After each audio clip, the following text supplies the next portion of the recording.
Good evening, everyone. Welcome to the Movie Magic Show for Wednesday, the 9th of February 2022. I'm one of your hosts, Shane Bailey, joined by my wickedly talented cast. To my right, he loves his VR and shaking his hips like Shakira. Please welcome the era of Jason Mira. Hey. And to his right, it's the film filleting, TV show hating, thought elaborating Mr. Movies, Ben Stapleton. Hi, Shane. How are you, Ben? Good, Shane. How are you? Good. Sorry, you would have noticed I was distracted not looking at the camera. I was doing the intro because I have my Twitch stream open. I'm hearing myself, so I'm just like trying to do the intro while I navigate over to Twitch and close the tab. But all is good in the hood now. How are you, Jace? Nice. Oh, yeah, living the dream.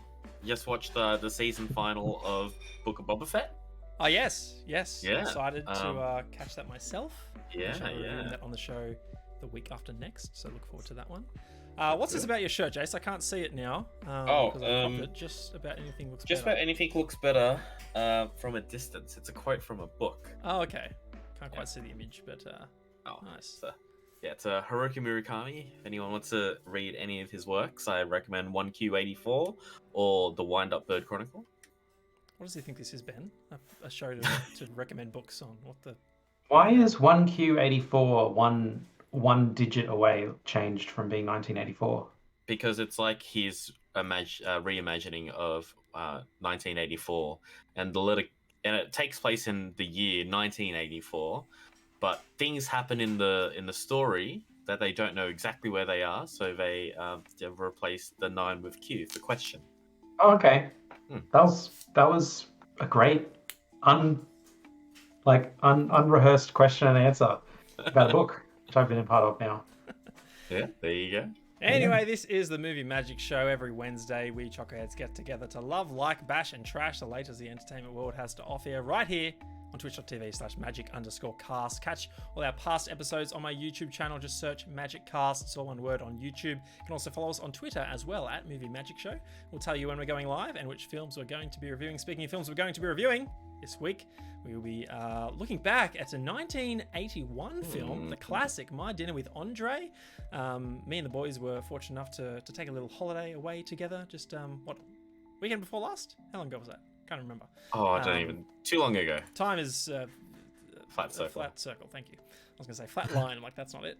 And while we're on that holiday, we also watched Final Fantasy: The Spirits Within, the 2001 Square Pictures film. Thanks in part to thanks in total, I should say, to our friend Cameron, Shadowless Edge. He donated to our fundraiser in December when we were fundraising for cancer research, and he elected for us to review that film. It is the last film on our list from the fundraiser we need to review, so happy to say that we've done all of those. Wow. Looking forward to reviewing that one in the latter half of the show. Before we get to the show, we need to set up our end games. These are games we like to play with you at the end of the show. Up first among them are our movie quotes. We're going to give you 2 film quotes. You need to guess which films they're from. I defer to the era of Jason Mira for movie quote number 1. Cool. So I'm gonna butcher it, but just gonna say flat. These facts and opinions look so similar. Shane knows what it is. Throwing me a softball. I like it. I don't know it. You definitely know it. You've definitely seen this film, man. Hello, Twiggy in chat says, time for Jace to start a book podcast? ? No, I don't read enough books. And movie quote number 2, courtesy of yours truly. Hang on, let me find it. Stand by, everyone. Where's it gone? Here we go. If you say one more word, I'll feed you to my children. I'm kidding. We're vegetarians. I think Jace knows it. No, I don't know. You don't That's know funny. it? Okay. That's funny. If you say one more word, I'll feed you to my children. Yeah. I'm kidding. We're vegetarians. Anyway, if you know the answers to those, let us know in Twitch chat. The other game we like to play is 6 Degrees. We're going to give you 2 actors. You need to try and link them via actors they've starred alongside. Mr. Movies Ben Stapleton has our subject actors for this evening. I usually do a 6 Degrees, so I know that there's some sort of path. Not just to know that it's doable, but just to make sure it's not easily doable. And I didn't do that tonight. I just picked 2 people off the top of my head. I picked Brie Larson and Clive Owen. Hopefully they haven't been in the same movie, but I don't know about. Anyway, Brie Larson. we will figure that out at the end of the show. Before we get to the end of the show, let's get to the start of the show with our first review. It's going to be of My Dinner with Andre, which is a 1981 American comedy drama film directed by Louis Malle and written by and starring Andre Gregory as Andre and Wallace Shawn as Wally. The actors play fictionalized versions of themselves, sharing a conversation at Café des Artistes in Manhattan. The film's dialogue covers topics such as experimental theatre, the nature of theatre, and the nature of life, and contrasts Wally's modest humanism with Andre's spiritual experiences. Audiences like this movie. It has an IMDb rating of 7.8 from 21,000 users. Critics liked it too, with an average Metascore of 83. Gentlemen, for the privilege of going first with that, in the review. Rotten Tomatoes, take a stab. I'm going to go with 85. 91. 92%, Ben! Oh, Ben! Well done. Ben, Nice. My Dinner with Andre, am I correct in saying that you hadn't seen it until that evening? That's correct. That fateful night, Culburra? I had seen the Community episode about it. So I kind of knew all I knew was it was a very liked movie where these two guys are just having a conversation the whole time. That's all I knew. That's right, yes. For reference, for those who want to actually go and watch the Community episode, I think we said it was season 2. Critical Film Studies is the name of the episode, so just find it. Yeah, I'm on it. On Netflix, maybe. I don't know where Community is. 14, I think it was, something like that. It was high up in the number. Yeah, but you're right, Ben. 2 blokes sit down for 2 hours and something minutes, and just talk, have a conversation. And I'm keen to hear what you thought about it. Well, I'll tell you 2 things, Shane. I can't remember what they were talking about, and it doesn't matter because it was just so. It was so cool. It's like I was in a deep and meaningful conversation with somebody, and it was the feeling that you're left with after a close bond brought about by a close conversation with somebody that you now care about a whole lot more, that you leave with, rather than worrying about the things that they were talking about or hoping that they're doing okay, that kind of thing, because they're not real people or whatever. But I do remember that Andre, he brought up Nazism a lot. He's obsessed on Nazis. It's set, they are 2 Jewish folks, I suppose, and it's set somewhere, in the 80s? Yeah, 81. 81. Mm.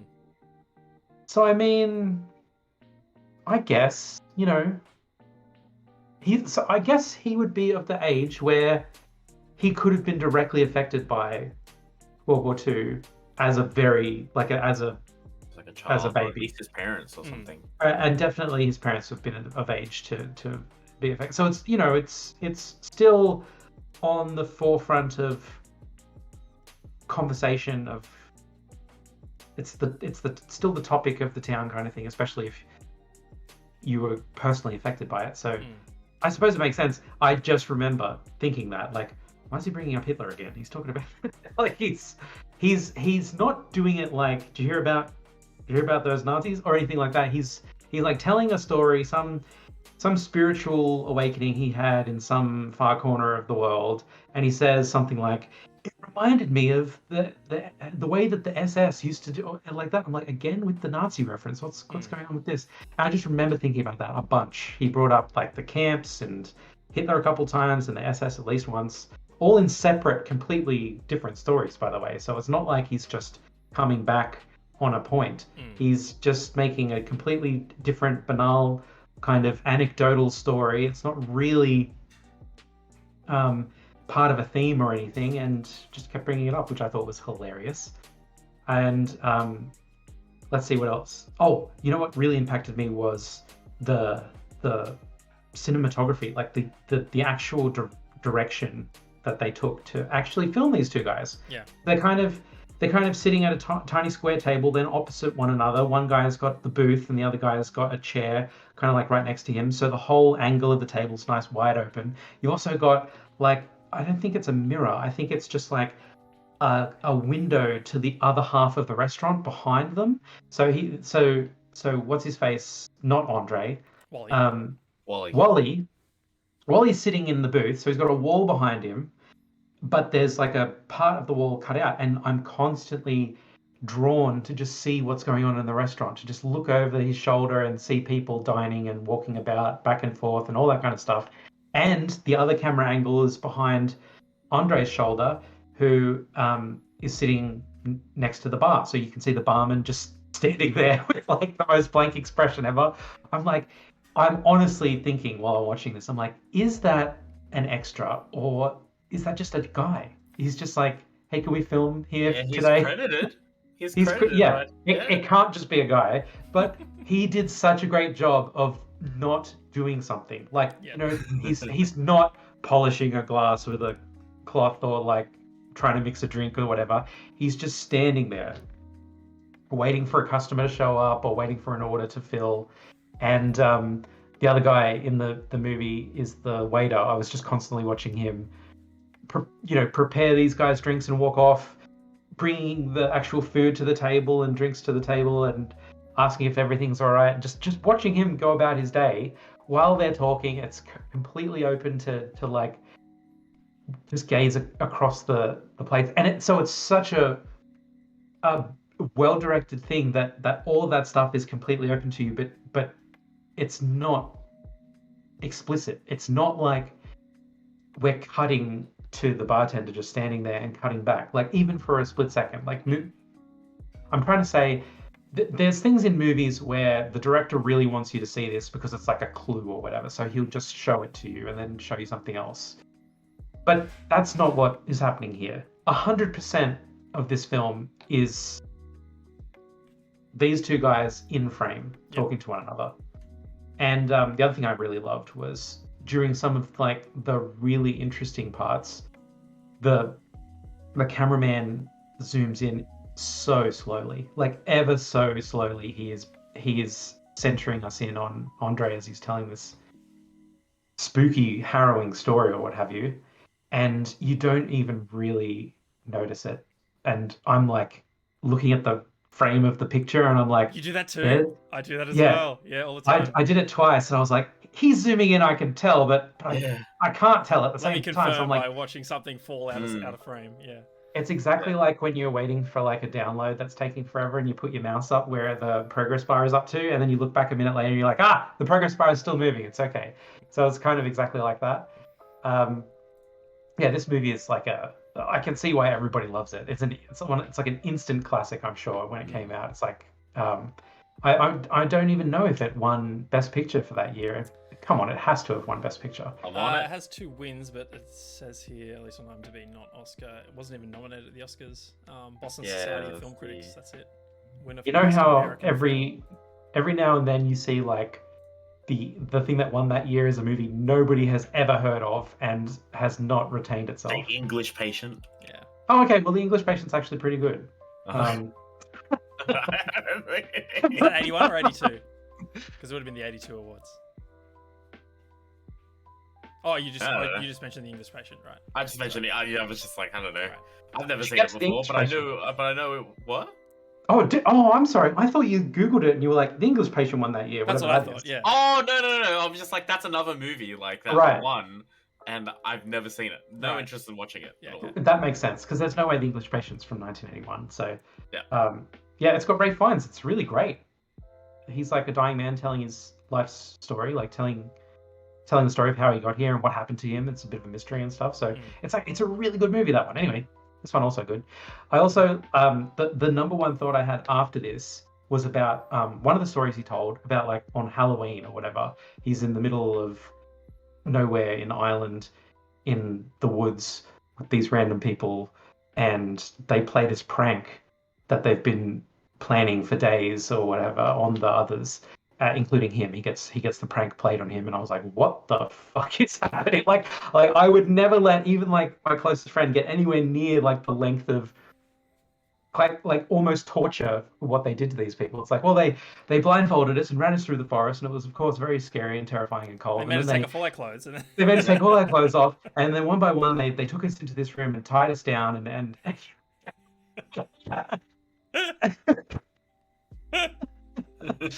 and the whole time I'm convulsing and shaking, and It was having like the most wonderful time. It's the most ridiculous story I've ever heard in my life. So that's why I've been thinking about that.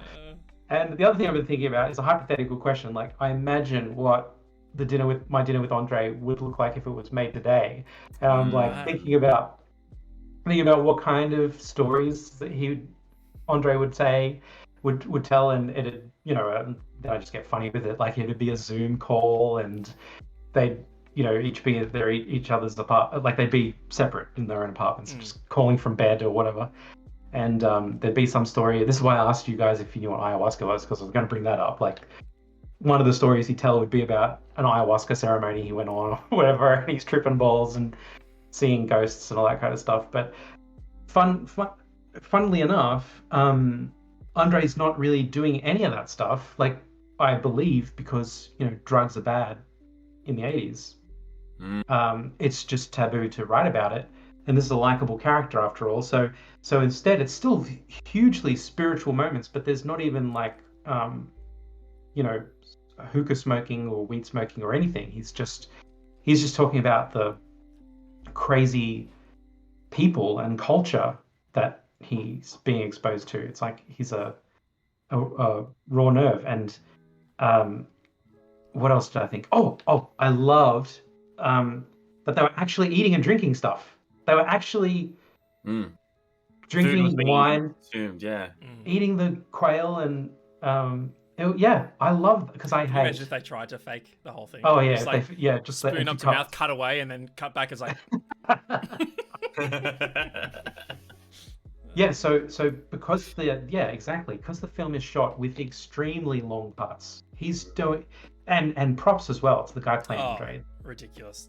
He's doing. He's memorized. Crazy. Oh, he's doing a whole chapter of a book in a one take storytelling thing, and he's a great storyteller, and even better than that, he's a avid listener. Like, when he was not talking and instead listening to feedback and what he was just saying, he's not even focused, just the side of his head is kind of there, and he's really listening and kind of doing small nods and actually paying attention. Like, he's not like I watched part of Terry and Jen were over recently, and Jen watched the reunion show of the Will Smith Prince of Bel-Air. Yeah.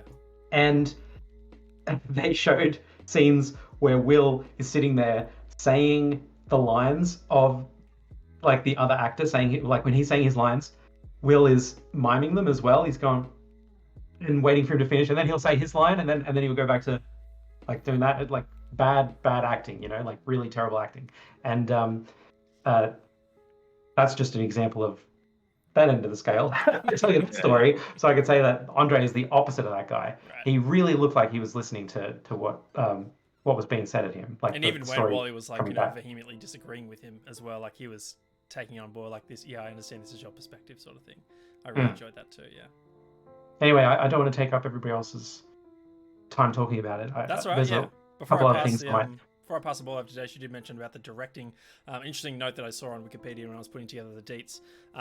It says, while Wallace Shawn was trying to find someone to direct the film, he received a phone call from French director Louis Malle. He had read a copy of the screenplay via a mutual friend and insisted that he work on the project, saying he wanted to direct, produce the film, or work on it in any capacity. So he was really keen to get involved and ended up directing it. So there you go. Jason, I'm keen, sir, to hear your thoughts on this one.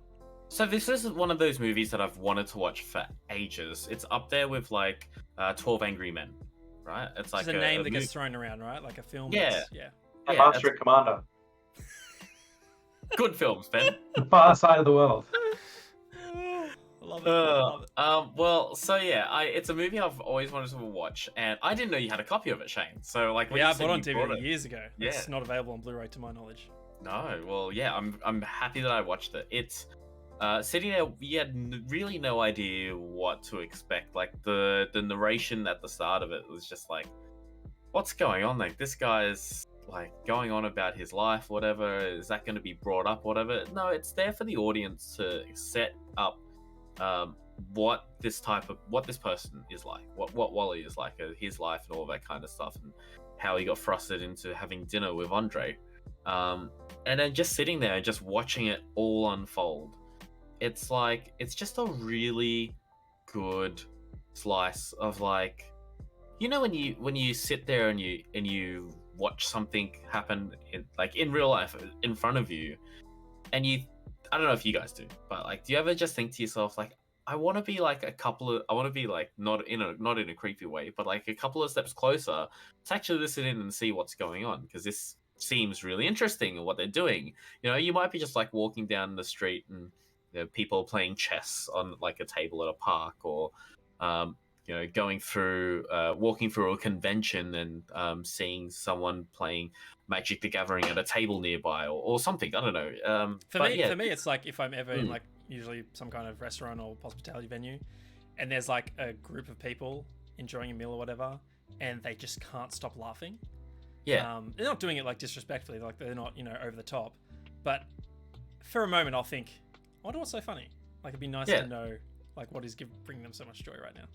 Yeah, and here what we get is a conversation amongst two men, probably around about the middle of their lives, and the things that they've experienced. One is kind of in a bit of a rut of his lifestyle, as, you know, trying to make ends meet and whatnot, whereas the other one's gone and experienced all of this crazy stuff that's happened in the last couple of years of his life, removing himself from a lifestyle similar to Wally.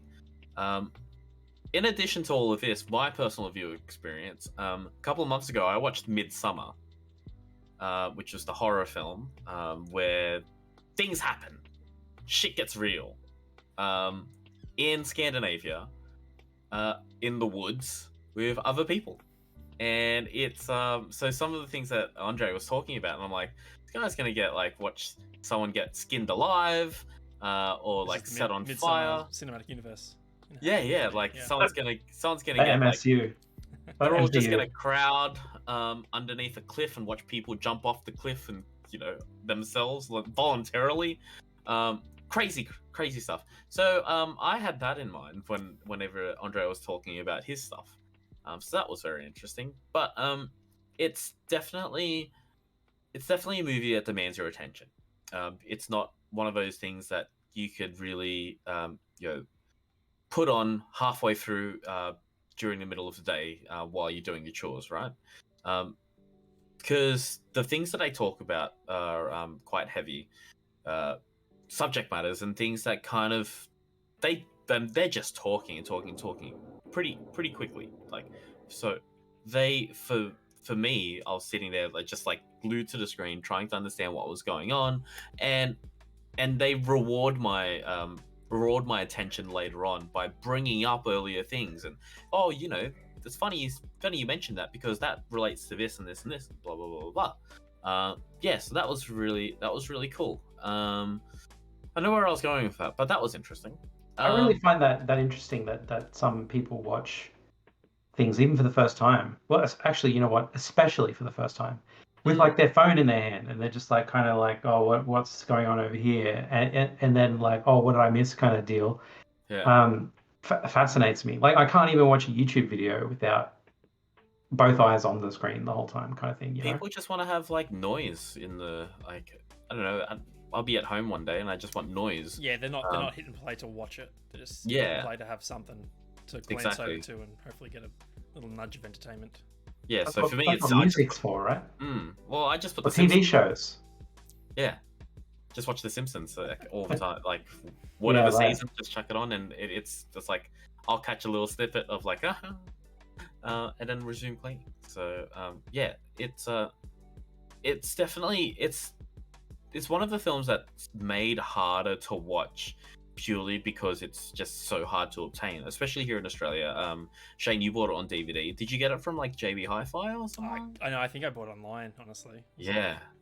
That's so funny. Like, it's hard to watch, literally, because it's hard to get and then watch. Yeah. The watching part's the easier part of the process. So it's one of those movies that you want to recommend to people, and then the follow-up question is like, oh, it sounds awesome, where can I watch it? And then you go, Uh, so yeah, so that's why I was really happy that you shared that with us, Shane. I'd love to hear your thoughts. Thank you.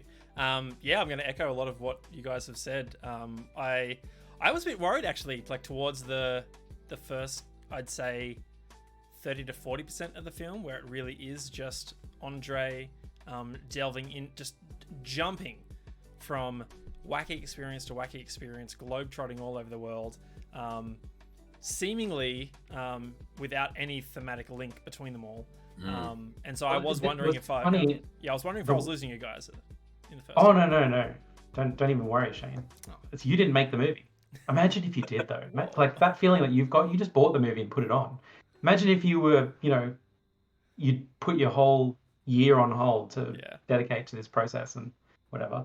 I loved how it was. Rich people speak like seasons become verbs. Like I summered in in India, and then we did autumn in Ireland and all that kind of stuff. So that's kind of like how it went. Like it's like, what did you do next? And it's like, well, for winter we went to Germany, or whatever it was.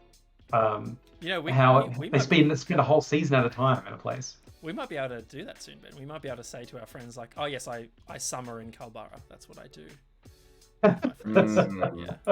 I wintered in lockdown. I 2021 in lockdown. Yeah. So I was a bit concerned about that. I had watched this, I think maybe 2 or 3 times before this, and I'm very thankful that I have it physically, so I can just whack it in whenever I'd like. Because I think this is a timeless film. I think there are themes and conversations here, to your point, Ben, that are enduring, that I can revisit and I can glean greater or different meaning from, depending on where I am in my own life. I think there are universal subjects that are discussed that anyone, even now in the year 2022, can listen and be like, holy cow, they wrote this in 1981 and it still has relevance today. If anything, it was predictive of where society was going in some of the things that Andre was specifically saying, particularly and the most famous snippet or scene from that film is when he talks about boredom and the way that society is in some way manufactured to be bored or told that boredom is a bad thing and you need to escape it. And it starts with like, okay, yes, right. We are bored. And he goes on that whole soliloquy monologue. So I love all that. I love revisiting this film every now and then, or every couple of years. And I like being able to share it with you guys in the same way that this is a conversation between friends about the deeper meanings of life. I enjoy that we can have a conversation afterwards about what meaning we draw from it.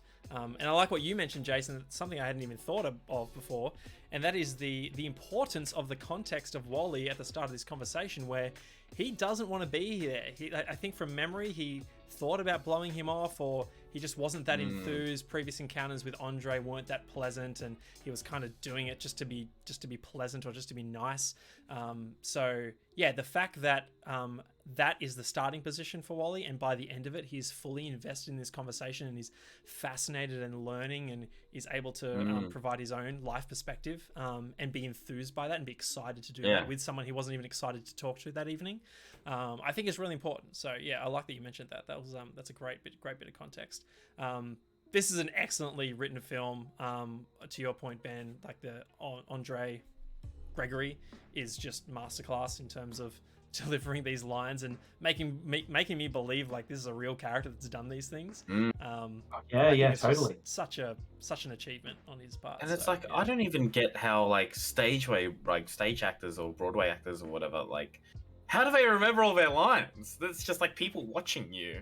And if you screw up your lines, you go, give me a second, run out to the back, read the script, come back up. Okay. To be fair, with stage performers, they're doing it 2-3 times a day, 5-6 days a week for years sometimes. So I feel like with film actors, they have to learn it and then deliver it a few times in the takes or whatever.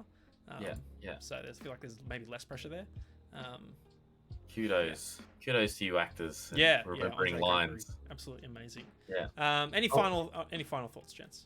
I also remember Andre had a bunch of stories, like more than 3, where he says like, and we danced all night, like until like we just danced until dawn. It's like, There was also ones where it was just like, and I cried endlessly. That was it. I mean, like it's fine. And you to just throw it in there. cry. It's just like, yes, It's and we fine. returned home, and then we just lied there, and I cried, and then I got up. Yeah, he's crying like just like I'm just reading this random book, and of course I'm like crying my eyes out. Yeah, Very Loved emotional it. person. I Love do it. have one criticism. As a person who works in customer service, not once did they say thank you to the wait staff. They were just the wait staff just brought their food and they just kind of looked at them Yeah, and they just watched them leave. Mm. well they were in the middle of a conversation. It's like we're talking here. Yeah. How dare you Um, interrupt us? I do love the clear juxtaposition between the two characters. I love the almost like existential crisis that Wally has sitting there at the table, where he's just like, am I not allowed to just enjoy a coffee? Like, can't I just enjoy a coffee? I just want to wake up and have a nothing day. Isn't that fine? Isn't that life? Isn't that even though I'm not, doing anything extravagant or out there to achieve something great, like, isn't there value in that? Yeah, and I love that it's not an argument, right? It's just an offering of two different perspectives, and they can jump back and forth. Yeah, and I think it's again it gives me something to think about in my own life as well. Sometimes I think about the fact that 2021 is gone, and I look back and I'm like, what the hell did I do with my life for that year? Yeah. Did I do anything important? Like, what kind of impact did I have? Is that important? Do I need to be having an impact? Kind of just like the fact that I got in, more beach sessions this year than I did the previous. Anyway, Do you guys this- think that it was at all impactful that what's his name, Wally said inconceivable in the movie? Like it came out before Princess what's his face? Princess Bride. Princess Bride. The fact that it happened is inconceivable. It is a very odd word. Like it. Do you think that it was like a reference to this movie when he says it? I don't know. Maybe it's his no, word. I Maybe he think said it before in his acting career. I don't know. I'm pretty sure that's in the book. It could be in the book. I'm not sure. The My Dinner with Andre book. No, the Princess It's Bride just a book. back and forth. The Princess Bride book. Right. Oh, Maybe, right. yeah. So the character existed saying inconceivable before this guy was playing the role in the movie. Yeah. In the Right. book. That would explain it. Yeah. So it's just a big coincidence then, I guess. Yeah. My Dinner with Well, Andre. If you have, thought to yourself, wow, this review has made me want to see it, I encourage you to try and find a way to do so. Right now, I don't think it's on any streaming services. Last I checked, I don't think there's any way to rent it or buy it digitally. But if you can prove me wrong, that's amazing, and you should definitely find a way to watch this one. Highly. You You guys. know what? Oh, I go just Jess. figured I'd just try it. I just found it on YouTube. Found what? My Dinner of Andre. Like the full Oh, movie okay. as a video or something to buy? Yeah. Yeah. There you It's a go. full Hang on, I asked you an either or, and you said yeah. movie. yeah, it's a full movie. As a video right or here. something to rent? As a or- video. As a video. Just on YouTube. Just on YouTube. Okay. Yeah. Well, there we go. Want no to post it in the excuse. chat? By the way, when you mentioned Blu-ray, like this movie is the worst candidate for a like high definition Blu-ray Right. Yeah. remaster. It's not like you need surround sound so you can hear Andre breathing over your Yeah. ears or Or anything the, like that. or in the other room, that sort of thing. Yeah, you do not need the high def version of this movie. There you It go. is fine. You're not going There to you miss go. anything. They are just sitting there talking. My Dinner with Andre. It is on In the YouTube chat. in the chat. I'll I'm link watching it it in right the now. YouTube description as well.